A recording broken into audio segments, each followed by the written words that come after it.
Welcome, welcome, welcome. Capital Invest, DMV Investment Opportunities. I'm Reggie Riley. It's Marcus Thomas. And we're here to talk to you about real estate in the nation's capital and surrounding areas. Check us out right here every Saturday at noon. WOL 1450, 95.9 on the FM. We'll stream live at WOLDCnews.com. Text Invest Here, that's one word, Invest Here to 38470. That's Invest Here to 38470 to get plugged in to all of our events upcoming. We have a special one for you this week in Greenbelt. That's text the word Invest Here to 38470. Also check out our YouTube channel. Just search Capital Invest on YouTube, and definitely our website for all information about our company, Capital Invest. That's CAPITAL Invest LLC.com for information there. So this is segment number one, brought to you by DMV Insurance Agency, Atlanta, for all your insurance needs, home, auto, business, life, etc. Insure you against the unforeseen. Contact DMV Insurance for all of your insurance needs at 301-841-6264, 301-841-6264, or visit them at dmvinsuranceagency.com. We got our meetup this week. Yep. September 26th. Free meetup for all you guys. Come check us out. Meet us in person. We try to make our meetup the best in the area. I've been to a lot of meetups. You know, pick something from here, pick something from there, not try to reinvent the wheel, but make a better car, so to speak. Okay. So come down, meet up. We got industry experts talking about real estate. We've had what we feel is the number one zoning attorney in DC come and speak, the number one title company in DC come and speak. We've had realtors, we've had appraisers, we've had construction, general contractors. Whatever your real estate investing team, whatever holes you may have in your real estate investing team, come to the meetup so you can get those plugged and keep that well-oiled machine going. So it's September 26th at the Hilton Garden Inn in Greenbelt, Maryland. September 26th, 7 to 9. Get there 6:30 or before, get a free drink ticket. What kind of drink can I get? You can get anything from water All right. to beer Oh, I like that. to soda I like so. to unsweet tea All right. to sparkling wine. Okay. That's what I get. Oh, what's that? You get Prosecco. That's the Prosecco. Prosecco. Yeah. Okay. That's So my immaturity. you guys say it like T and John A would say it, Prosecco. Some of that Prosecco. That's so 202 of you. So again, Capital Invest, I always like to give you guys our mission statement. Our mission statement is to help real estate investors become successful right here in the DMV. We do that by providing practical education, networking opportunities, and mentorship. We offer services throughout the deal life cycle to help real estate investors in this area become as successful as possible. We live here, we invest here. This radio show is one way we showcase that, one way we can reach the masses and give you out some knowledge. Let's do it. Right. So, wanted to give a shout out. I don't know if you had one. My shout out this week was to Alex Cooper Auction House. Okay. Put on a phenomenal auction last week.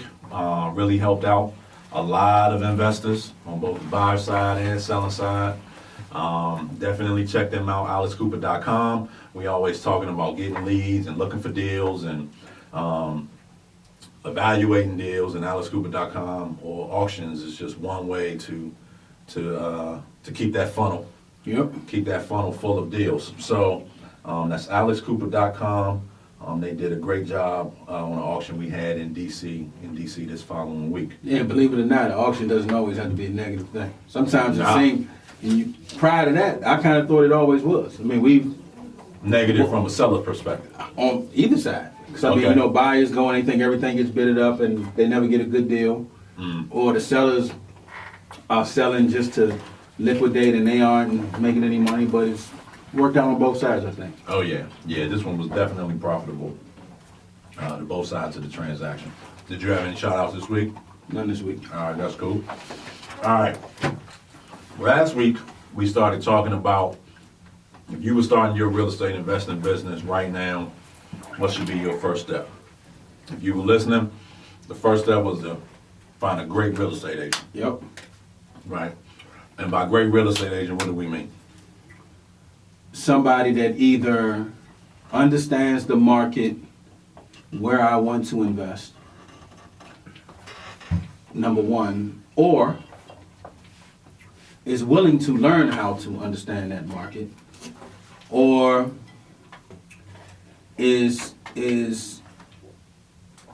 has experience in investing themselves. So they may not even have dealt with clients that invest, but they may be an investor themselves. So they may just be an agent that just buys and sells, but has a bunch of rental property or maybe a flip. So you just want somebody that either has the knowledge, or maybe they just have the time.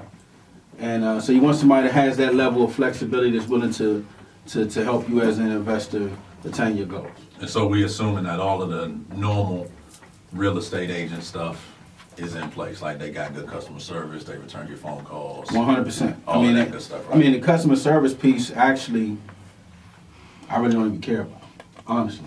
I don't need. Not for a buyer side. No, not for me. I mean, Okay. they don't have to have good customer. Send me an email. I don't really need to talk to you. Just Okay. submit my contracts, respond to good email service. You know, I mean, it's not because it's not a traditional thing. It's not what we normally do. I just need you to do. If you could do what I ask, I guess that's good customer service. But it's not that we need to sit and we need to go on property tours and things like that. So the normal realtor customer service, no. But within the confines of how we need to operate our business to purchase investment property, yeah. So I guess we would have to define that as we go. Okay. So for your real estate agent to be as successful for you as possible, and again, this is actually going to be the topic of the meetup on Thursday. That's right. We digging deeper. We're going to have a panel of real estate agents that we think know how to get it done from the investor perspective. Yep. On Thursday.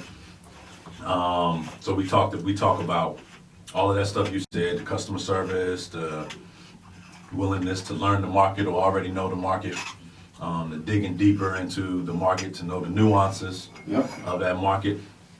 But then what do you do to make sure your real estate agent, what can you as an investor do to make sure your real estate agent is as prepared as possible or is most equipped to help you be as successful as possible? Well, I mean, you got to be somewhat educated yourself. I mean, even though it's your own business, you need some level of education. I mean, maybe your agent does too. I mean, bring them to stuff like our meetup. Bring them to stuff like our workshops so they can see how other successful investment firms and businesses and shops actually run.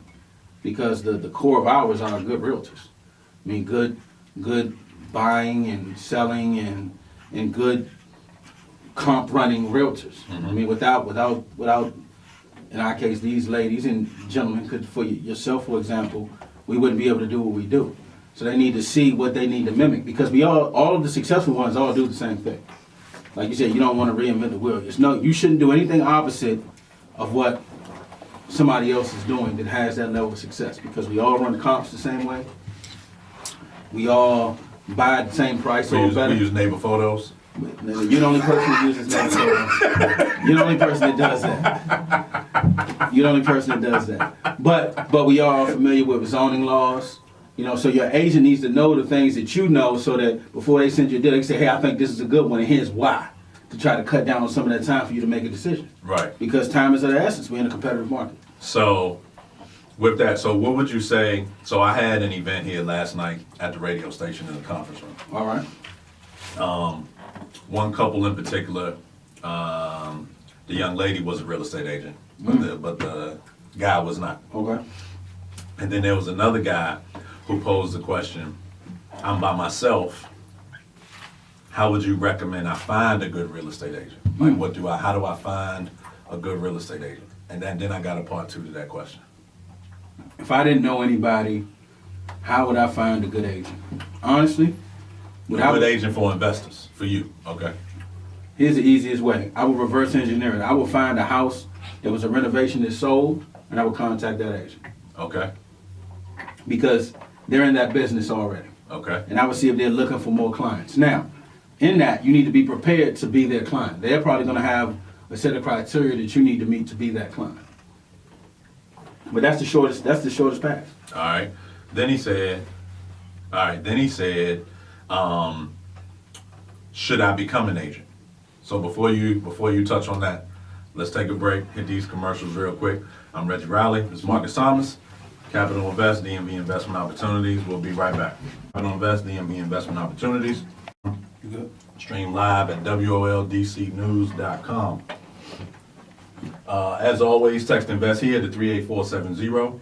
Invest here to 38470. Check us out at CapitalInvestLLC.com.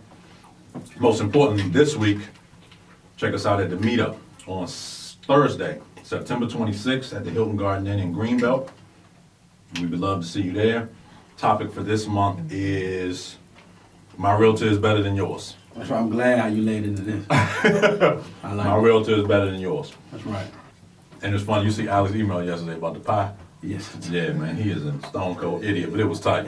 I'm telling you, if you would have seen how, I think you had walked into the office when he asked me, did I want some chocolate pie? It was right after that. He came in and was like, do you want pie? I wanted to kill him. I actually thought he was about to drive to 8th Street to Dangerously Delicious where they do the dinner pies. And I was about to look at him like, He really? probably would. You about to take an No, hour and a half? him and his chef hood, he'll do whatever for good food. Right. So we're going to continue with the conversation on real estate agents and the steps you should take when you're just starting out in your business. So before we went to break, I asked Marcus, I shared with Marcus that I had a gentleman in the event last night right here in Silver Spring in the radio station who asked me, well, I'm by myself, so should I become an agent?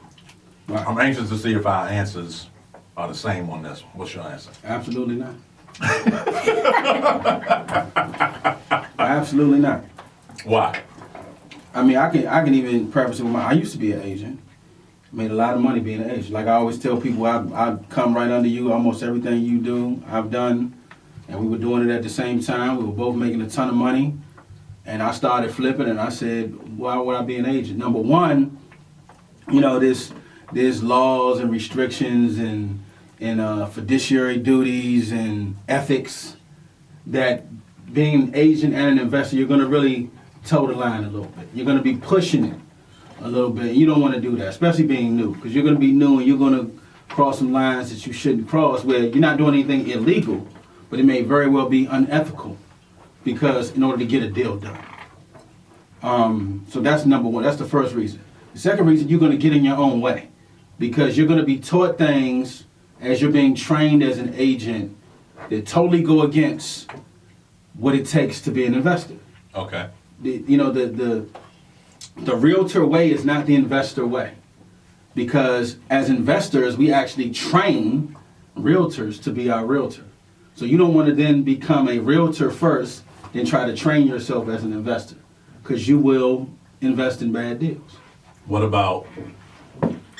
So I think I take the opposite approach. Okay. That you should become an agent, but not to be a realtor, but to have unabated access to MLS. Okay. So that you can run your own comps. Because nobody runs comps like I do. It's your show too, so I'll let you know. So It's the Reggie Riley radio show. so nobody runs comps like we do. Now you got it. All right. Sure day. Saturday. All right. Saturday. Yeah. All right. So nobody runs comps. So it's hard. So do you think it is? I think it's very hard to train a realtor or show a realtor how to run comps like we run comps on a consistent basis. See, I'm glad. See, you just set yourself up for this.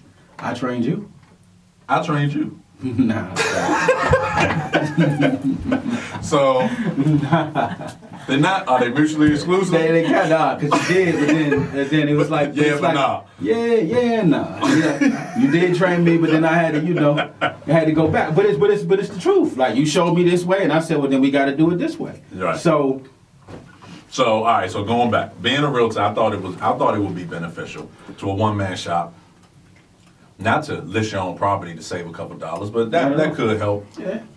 If you. But hold area. on, let's jump in on that. But then, see, even in explaining that, look at the ball of wax or the ball of yarn that you have to then unravel when you then have to get him to understand the arm's length transactions. Because now he's a realtor operating in his own business, and then he has to He has to do asset protection and this versus that and all these other things to make sure he's operating properly. True. That's a lot of complexities for somebody brand new. And it's funny you say it like that because there's an agent that rents an office in the insurance side in the back, and he bought that property from us on 2nd Street. Right. And he renovated it, and then he listed it himself. Then came back with like a slew of problems, and as opposed to them trying to go after him for the contractor or the workmanship on the house, they tried to get him on the agent side. Yep. So I didn't think about it like Yeah. that. So I'm gonna have to go back and think a little bit. And see Because what I'll give you an example. I'll show you if he had experience first. If he was already an agent and then became an investor, here's what we would have did. I'll give you an example. Back when I came up under you as an agent, when I came in and I signed even my license, I ended up switching to an LLC. Okay. So even I got paid through the brokerage in an LLC, never to me as an individual. So even my agent stuff, I had arm's length. So to explain that to somebody up front is tough. So in that exact example, they wouldn't, hey, okay, well, sue the company. You know, go after them because I, as an individual, didn't do it. But it's hard to do that. And then okay, so then you go and do renovations. You go and do the renovations as another company. And then you actually sell a house as another company. So now you have this new guy that you got to tell him, okay, to have arm's length, I need you to set up 3 companies. Right. Learn how to run comps. I need to teach you how to get money. They don't sound like we some crooks. Find deals. Find the deals. Right. Run it. I mean, come on, man. That's too much. So no, don't be an agent. So Find a good agent. Find a good agent. And as we have evolved, we have found like the best buyer's agent 100%. on the face of the earth. 100%. And she apparently likes chocolate pies. Delivered by Puerto Ricans. Yeah. I don't think we can say that on the radio. You can say Puerto Rican. He is, it's a fact. It is. He is. Yeah. That is hilarious. All right, so you find a good agent. That agent, you've equipped that agent. What would you say is the second step? You're just getting started in this business from scratch. You've got your basic education on investing. All right. You've come to like our meetup several times. You've come to our free event. You attended our boot camp. You got your agent. What's the next step? We need some money. Okay? I need some money. So the good thing is, if you come to us already, we've already hooked you up with our finance. So you got your primary source of funds. You gotten 70, 80% of your money. Maybe 90. Maybe 90. Now you need that delta. You need that 10% plus down payment, plus closing costs, plus holding costs. So you need another 20, 30%. Okay. Where do I get that? I am afraid for my life. I don't know what I'm going to do. I'm freaking out, pulling my hair out. Well, now it's time to network. And it's like one of our sessions at our boot camp is what do you call it? Network like a pro or network like a champ. Like a pro. You better learn how to network like a pro. Right. You got to go, people. You got to showcase this deal to the world and say, look at what I have. Here is what I need. Let's do this together. Let's build this wealth together, and we can do this over and over again as others have done. Mm-hmm. And you broadcast to that network what has already happened within it. And that's the easiest way to do it. So you got to raise those funds. You just got to go out and raise funds. So that talks a little bit about kind of the tips I've been given, the free ebook that we gave people. Yep. You have to then educate yourself on that side of the fence. Yep. Because people may not, other individuals who want to invest passively, who want to maybe lend or joint venture, don't have the time to be on site or manage a project, manage a contractor, interact with agents, but they have the money. That's right. And you have to educate yourself on how to find opportunities within them. Like maybe they don't know they can use their retirement monies on a real estate deal. That's right. Maybe they don't know the ins and outs of their TSP or their 401k and how they can diversify that by using it on real property. That's right. So where would you say is the best resource that somebody could go to learn about that side of the fence? On where do I find that gap funding?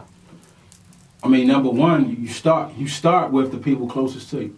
Okay. You start friends and family. You start co-workers because you never know what somebody else has, and you never know their interests.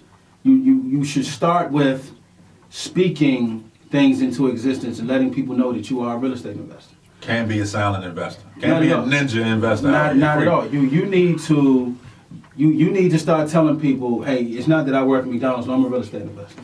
Mm-hmm. And here is what I do. I invest in real estate to build wealth. And you start selling yourself on that. And the minute you do that and you let everybody know, they'll be intrigued. Because they may too want to be a real estate investor, but they need to know they can do it passively and not need to take the level of risk that you're taking. Right. All right. I'm Reggie Rowley. It's Marcus Thomas. We'll be right back. Capital Invest, DMV Investment Opportunities. Welcome back. Reggie Rowley, Marcus Thomas, Capital Invest, DMV Investment Opportunities. Check us out here live every Saturday at noon, WOL 1450, 95.9. Stream live at WOLDCnews.com. We have our free meetup the fourth Thursday of every month.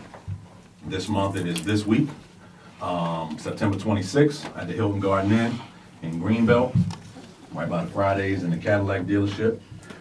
Please come check us out, 7 to 9. Get there before 6:30 for a free drink ticket. We want to continue. Oh no, this is segment 3. Segment 3 brought to you by www.ifinancesteam.com or go to ifinance.team. That's the letter I, finance.team, to get your proof of funds letter. Marcus and I talked about that in the first segment, how you want to equip your realtor to be as successful as possible. Making sure they have your proof of funds is important. Go to ifinance.team, fund for all your financing needs, fix and flips, multifamily, long-term residential rentals, everything they got you covered. That's ifinance.team or ifinancesteam.com. All right, before we hit this third segment, we're going to hit you with the where that's from. We only got one clip this week. See if you all know. Excuse me. Hey, it's Kunta Kinte. What can I do with it, boy? Can you make my hair look like this? Man, what you want to make your hair look like that for? I like the way you wear your hair. Wear it natural, that's good, man. You know, I went to more of the young children today would wear their hair natural like Dr. Martin Luther King did. That's right, you ain't never seen Dr. Martin Luther King with no messy Jerry curl on his head. Ain't that right? Dr. King ain't come walk around like that. You know, sweet, I met Dr. Martin Luther King once. And you lying. You ain't never met Dr. Martin Luther King. Yeah, I met Dr. Martin Luther King in 1962 in Memphis, Tennessee.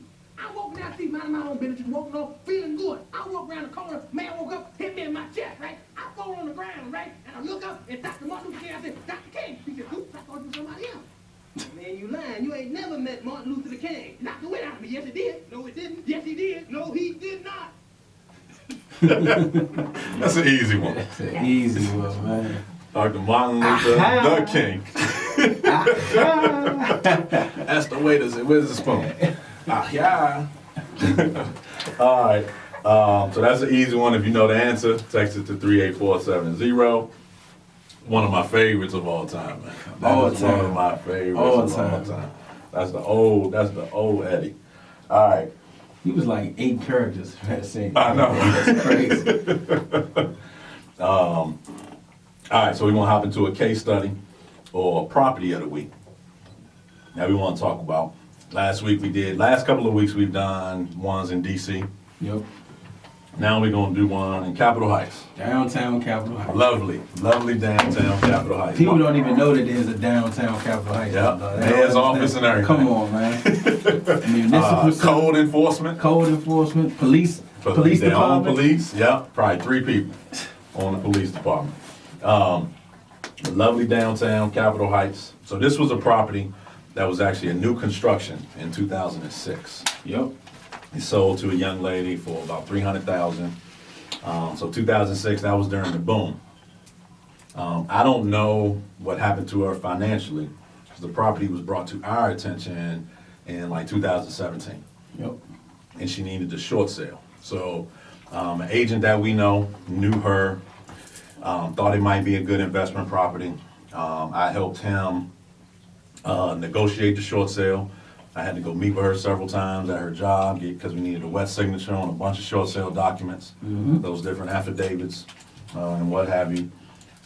So got her on the short sale. Got that short sale approved at $150. Yep. Right. So made a couple dollars as the agents on that deal.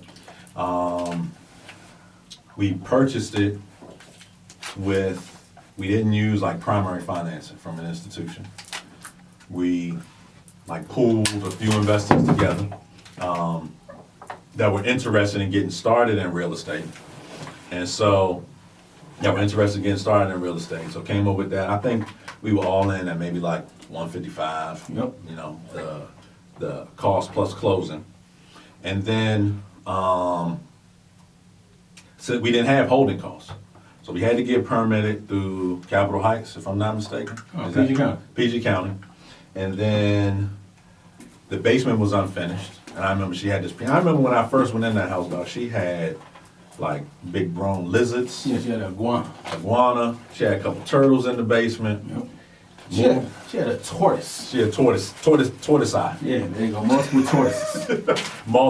Tortoises. Yeah, tortoise. And so she moved everything out except this piano. So I was trying to get every dollar out of this deal. I had the piano company come over there, and I thought it could be like an antique. They was like, nah, you gotta pay us to move this thing. Anyway, I don't even remember what happened to that piano. Maybe we threw it in the dumpster. But got the short sale at 150. Then we kind of sat on it, got the permit. We didn't have holding costs though, but we had a big foundation. That was the thing. We had that big foundation problem with the driveway. Remember how the driveway was lower than the garage? That's right. That big crack, and they had a big hedgehog living under there. That's right. So we had to get the hedgehog removed, which is crazy. Then we had to get a structural assessment, Yep. see what we needed to do so the driveway would never sink, and created that big, I don't even know what you would call it, big crack or cavity. You couldn't even pull into the garage. The driveway had sunken so far. It was a void. A void, yep. Yeah. There was really nothing right there. Got all of that done, got that thing permitted, got the assessment, see what we had to do there. I think you went on and knocked that part out? Did you knock that assessment? Did you knock that structural stuff out first? Yeah. Okay. Then we brought in some other investors through our mastermind, and they all contributed funds to actually do the rehab portion. Yep. Rehabbed it, finished the basement, turned it into a 4-bedroom, 3.5 bath house, knocked out a wall, made the kitchen open. I was looking at the pictures online for the listing. Man, we were in a rush to just list that thing. Like all the pictures, all the floors still dusty and dirty. I had a piece of day going there and just take the pictures. Then I looked at the exterior picture. Obviously, they put the fake grass, make the grass look green. Hey, man. Put up a fake tree in the picture. Yeah, I told him to do that. It looked good. Like you didn't even know us. I said by the time people get there, it'll be cleaned up. Yeah, that's true. And so hardwood throughout. So we did the finishes like a house in DC. Yeah. Hardwood throughout the whole thing, ceramic in the basement, granite, all of that good stuff, stainless steel. Ended up putting in about a total of 90. So bought it for 150, closing to 5,000. We had some minor holding costs like taxes and insurance and stuff. Let's say that's another 5, so we had 160. Construction like 90. Yeah. Took us to like 250. Ended up selling it for 350. That's right. Right, 350 after all after all closing costs on the seller side. Ended up doing nicely for all of those involved. That's right. That about sum it up? Anything I missed? Now I think we had one small issue with it because remember it was 2 lots. Oh, It was that's 2 right. lots. It was Yeah, 2 that's lots. right. Uh-huh. So it was 2 lots. So we wanted to put a fence up, but we couldn't make the fence really look the way it should look because of how the lots were subdivided. So it incorporated that lot behind it before, Right. where people was throwing all that trash. Yeah, down so in we that had to pit. get the trash out of there. Got the trash out and we put up a fence. We Put the didn't want fence people up. to see that Yeah, down yeah. there. Yeah. So we made the property line look like it stopped right there. Right. Because that was just woods anyway. Right, but it still conveyed with it. Can Yeah, convey with the yeah. property. So yeah. That's true. So that was that house over in Capitol Heights. That was one of the first ones. That was one of the first investment properties we did. They were probably, even on that small deal, 3 people out of mastermind, us, a couple other investors who were agents, Yep. who started on that deal with us. So that was a good one. It probably took a little bit longer than we would have liked, but because we ain't had no holding calls, it really wasn't a I mean, big it was deal. just busy. Yeah, Just busy. just busy. That was a low low house on the totem pole at that time. But there are opportunities everywhere. Short sales are definitely, if you get a good agent, they can identify the short sales, especially if they know how to negotiate and see what the minimum price that bank might be willing to accept. I mean, you got to push them to the limit. I mean, see, that's the beauty about a short sale, man, is what's the bank gonna do? Well, the first thing is the seller ain't making no money anyway. Yeah, and that's why I said, what's the bank? It ain't even about the seller no more. Right. What is the bank? You got to position the bank with their back against the wall and say, what are you gonna do? You gonna spend more money, another $20,000, $30,000 in foreclosing? You might as well give me half that in a discount and let's make this a deal. Right. And you have to position it that way. Once you do, everybody wins. Yeah. Yeah, I'm working on a short sale now down in Fort Washington, but it's not a distressed property though. So that's the only thing. You can run it. It's really no margin right there. So yeah, and you know what? That might be right. I didn't even check the zip code on that one. Yeah. And it's a single family, but I think the bank gonna still take the price above. Like, I mean, it's in Fort Washington, single family built in the 90s. So the bank probably still gonna take it up to high 300s. So I don't know if it'll be a good rental, but it'll definitely be a nice home for the next buyer. So definitely want to get back to what we were talking about. That's our case study, the house in Capitol Heights this time. Next week we'll probably have a guest. I got a special guest next week. All right. Yeah, it's crazy who my guest is. I actually have two guests. Okay. I don't even know if I want to tell you. I'll probably just surprise you. That's gonna be And you're going to be like, what the heck? So we'll be right back. I'm Reggie Rowley, Marcus Thomas. My bad, man. No, you got it. It's Marcus Thomas. Reggie Saturday. Capital Invest, DMV Investment Opportunities. We'll be right back. Catch us here each and every Saturday at noon, WOL 1450, 95.9 on the FM, or stream live at WOLDCnews.com. As always, text INVEST HERE, one word, INVEST HERE, to 38470. You get plugged in to all of our events, all of our content. Get in our database, get notified of everything we have coming up. CapitalInvestLLC.com, website for more information on our company.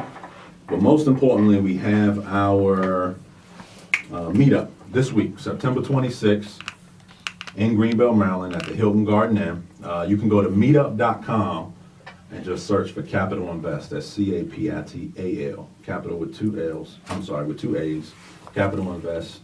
On meetup.com for more information on our meetup this week. We wanted to welcome back Tiara Taylor.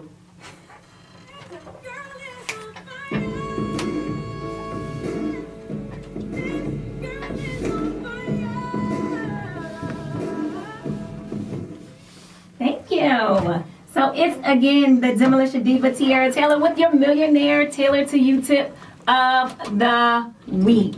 All right, so last week we talked about without risk, there is no reward. This week we're going to be talking about taking action. It's just two words, take action.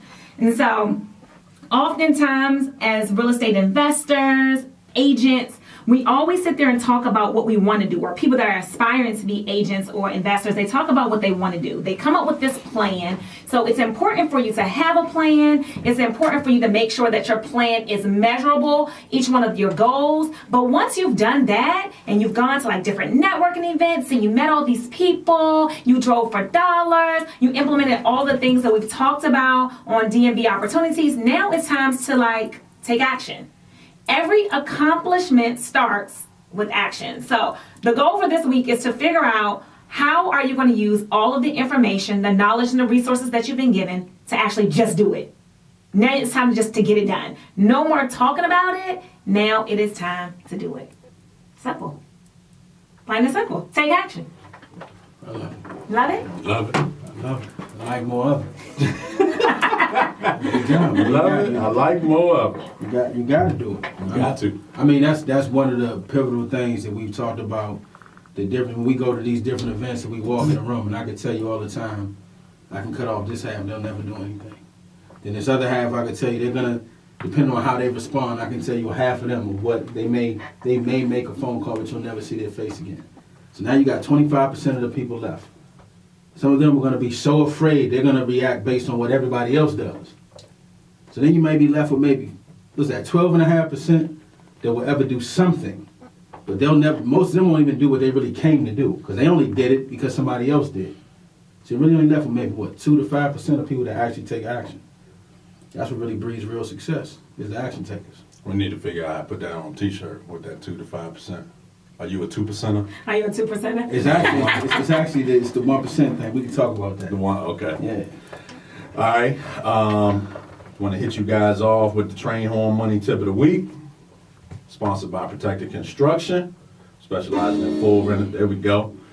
Train horn specialize in full renovations in the DMV. Check them out at protectedconstruction.com or give them a call at 301-799-7775 for all of your construction needs. That's protectedconstruction.com, 301-799-7775. This week's tip is easy. There's a book that I got that I really like. I brought it here in the studio with me, and it's actually a workbook.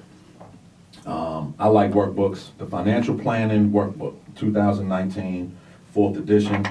We'll put a copy of it or a picture of the front of it on the website or on the, maybe it'll be the face of the YouTube video of the radio show this week, but it is the comprehensive guide to building a successful financial plan, and it takes you through everything in your life financially. It forces you to think about things you had not thought of, different things that if you did differently, you may save a couple dollars here, make a couple dollars there, all in all, to increase that bottom line, increase that net worth like we touched on a couple weeks ago.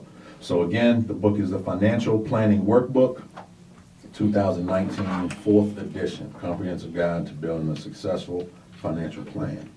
And that is the money tip of the week. Now, without further ado, I always like to finish the show off. The man who needs no introduction, even though I say his name going in and out of break every time, right? The Marcus Moment with Marcus Thomas. Man, this one right here, Ray, this one might, I don't know if it'll hit home for you. But this right here, I had to do some reflection this week, right? So I always like to call out other people, but I'm always one to call myself out. So I always like to call you a gentrifier. Yeah. You're the #1 gentrifier I know. But I realized something about myself. I always knew it, but I had to actually speak it. I'm an enabler. Okay. So I'm an enabler, right? And I looked up something this morning, and I looked up enabling is a leadership trait. But I had to realize the positives and the negatives about it. Like, it can be the positive piece of being an enabler as a leader is if you enable other people to act. But the negative piece is if you enable negative activity to gain positive things for yourself. So that's what I realized in doing is I've enabled other people's negative activity for my own positive gain. And so I asked myself, why do I do that? And I realized I've done that is because I've overexposed myself. I've over-obligated. I've over-promised, but always delivered because I never want to under-deliver. But now I see it's time to kind of cut back. Just like the event we did last week, we said that was a prime example of saying it's time to cut back. We have all these opportunities, but that doesn't mean we need to take advantage of all of them. Mm-hmm. Let's help others. Let's enable others to act by allowing others to take advantage of that opportunity, and we just take advantage of something that we already have. So that's what I'm doing. I'm calling myself out and say it's time to stop enabling. It's time to just lead. It's time for me to be that shepherd and not be the actor and the enabler for others. It's time for me to really help and support and not push. And in doing that, I think we'll see a lot more success. I think I'll have a lot more patience and not want to chop as many heads off. Yeah, especially you. And I think what it'll also do is it'll bring me a little more peace. And so it made me think, like, man, let me share this message with people because that'll make people also think about themselves. Like, what are some ways that I may push on people that I really think I'm helping them? And I am, but really it's for my own gain because I'm going to help them do something that's going to really give me a larger benefit. Right. And as we do that, now, when we cut back on it, we really may be disabling them, but that's okay. We got to be one with saying, okay, well, I can't help you with that. All I can help you with is what I already have going on. If that's not good enough for you, then I'm okay with it. Wash my hands with it and move on. It's no longer will I enable. So instead of let me help you, help me situation, it's just let me help you just because it's the right thing to do, if I have the capacity. if I have the capacity. And if I don't, I'm okay with not having it. Right. Any words on that, Tierra? No, I mean, that's prolific. No, I think that's prolific. I mean, I think it's really important to make sure that everybody's held accountable for their own actions. And then that you're not putting too much on your own plate, that now you're being burdened by trying to help so many people that aren't necessarily helping themselves. Right. That's been something that I've had to struggle with over the last year and a half too, as you know. Yeah. No, but keep helping me though. Let's be very clear. But you wouldn't fall into the category of what you but I just just wanna said. make sure, in Because you case y'all said get- those that aren't helping themselves, Correct. you're definitely helping But, then, yourself. but like I said, but that's still within the box of things that we're already doing. Like I said, I have legitimately over obligated. Now I need to cut. Yeah. I need to legitimately cut a lot of obligations. And then as I cut those obligations, empower other people to take them on. Hey, here's something I'm no longer doing. Let me put you in position to do it. And I'll even set you up for success. Right. But you got to do it. Right. You got to do it. That was one of the things I was trying to emphasize at the event last night is some of the people in attendance, the majority of them had already been through like a national real estate education program or curriculum, if you will, but they had not put anything into practice. And let me take that back. One had did one wholesale deal that came to him via another wholesaler, and he happened to know a buyer. Right, so it kind of just fell in his lap, made a couple dollars. And another guy he found a deal, so now he's trying to get the financing in order. He got step one through his partner that was a realtor, and now he's doing the step two, trying to find that money. And I try to stress to them, those two things never stop. You're always looking for deals. You're always looking for money. Yeah. Like always. And then, but the main point that I was trying to express to them was, you just gotta work. Like you got to work like your life depends on it. Yeah. You have to, I mean, I don't know how else to say it. Like you gotta get it done. That's By right. any means, Malcolm X, by any means necessary. That's right. Right? And so, it's just unfortunate, like you said, with the breakdown in the room, how the percentages always pan out to, that small minority of people that actually will get it done by any means necessary. And we're going to be that 1%. We're gonna be that 1%.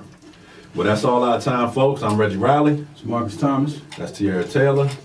And that's Obesity. The Gun Show. With the gun show. With the Photoshop gun show. Don't say that. Hey, don't hate Don't do that. Photoshop gun show. Capital Investment, DMV Investment Opportunities. We catch y'all next week.